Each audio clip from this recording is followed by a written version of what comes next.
আচ্ছা, ওইটা কি? ওই দিক দিয়ে গ্রাম, আর ওই যে দেখা যায় সেদিক দিয়ে নলাবিল বয়ে গেছে। নলাবিলের আশেপাশে কিছু বাড়িঘর আছে যেখানে কৃষকরা বাস করে। ওই দিক দিয়ে একটা খাল বয়ে গেছে যেটা নদীতে গিয়ে মিশেছে। হ্যাঁ, গ্রামটি খুবই সুন্দর। তুমি কি গ্রাম নিয়ে কিছু লেখছো? হ্যাঁ, আমি এই গ্রামটিকে খুবই ভালোবাসি, তাই এই গ্রাম নিয়ে আমি একটি সুন্দর কবিতা লিখেছি।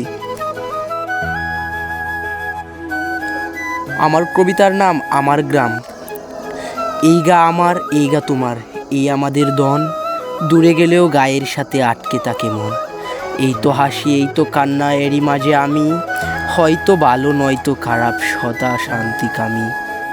এই যে বনে সোনালি দান নবান্নে নিয়ে যায়, জন্মভূমি এই যে গা, সদা মন পাড়াই।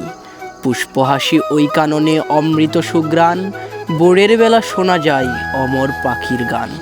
প্রকৃতি যে মোদের গায়ে নানান রূপে হাসে, জাগ্রত সে রূপের হাসি আমায় ভালোবাসে। এই যে পাখি গাছপালা মন বৃহৎ পরিবার, চারিদিকে পূর্ণ সদা বন্ধু যে আমার। কণ্ঠে হাসে আমার প্রাণ দেখে রূপের খেলা, আপন সবে নাহি কেহ পর সদা সর্ববেলা। বিকাল হলে মাঠের তরে বন্ধুদেরই মেলা, একই সাথে আসি মোরা তাকবো সর্ববেলা। এ প্রকৃতি অমর হয়ে মোদের পাশে তাকে, ভালোবাসাই সর্ববেলায় আপন করে রাখে। এমন জীবন কেমন করে সারবো বলো হাই, মৃত্যুর সাথে পাঞ্জা লড়ে থাকবো আমার ঘাই।